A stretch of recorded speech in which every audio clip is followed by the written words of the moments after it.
बाबासाहेबांचं संविधान म्हणजे तुकोबरांच्या गाथाचे गाथा. नवे विचार द्या, कीर्तनात ज्योतिबा सांगा, सावित्री सांगा. तुमचाच इतिहास नाही, पैसे कमवणाऱ्यांचा इतिहास नाही होती. मेले का त्यांचे पैसे द्यायचे. तुमचा इतिहास होईल. ज्योतिबा सांगा, सावित्री सांगा, छत्रपती शिवाजीराव सांगा. म्हणून डॉक्टर बाबासाहेब आंबेडकरांनी तुकोबरांचे अभंग वाचले.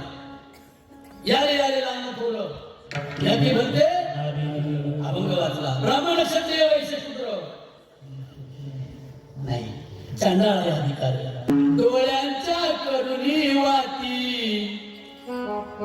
बाई शिकला हा दिन राती जोडली गरिबांची नाती. यानं बायानं तुमच्याशी पहिलं बापाचं नातं जोडलंय बरं का बाबासाहेबांनी.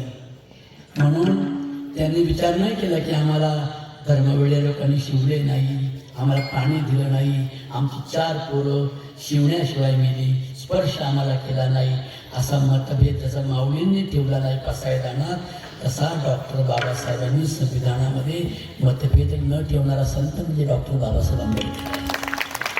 ब्राह्मणातल्या स्त्रीपासून तो शेवटच्या समाजातल्या स्त्रीपर्यंत सर्वांना स्वातंत्र्य कायदा करणारा. नाही तर आज अरे मारामाऱ्या मटणी जाळपोळ झाली असती हिंदू मुसलमानांची. आज किती वातावरण कठीण आहे. आमच्यातले काही लोक येडपड झाल्यात. इथं धर्म सांगतात, इथं धर्म नसतो सांगायचा, इथं कर्तव्य सांगायचं असते. इथं आम्ही ज्ञानेश्वरी वाचतोय. कोणाची कृपा आहे? बाबासाहेबांची.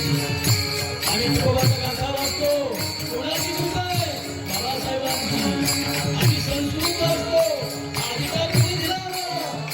मायाच्या लोकांना दिलाला, वडाला, कागदाला कोणी दिला अधिकार? बाबासाहेबांनी कायदा केला. म्हणून आम्ही शिकतोय. म्हणून स्वतंत्रपणे कीर्तनी करतो. अभिव्यक्तीच्या स्वातंत्र्याचा कायदा बाबासाहेबांनी आम्ही केलेला आहे.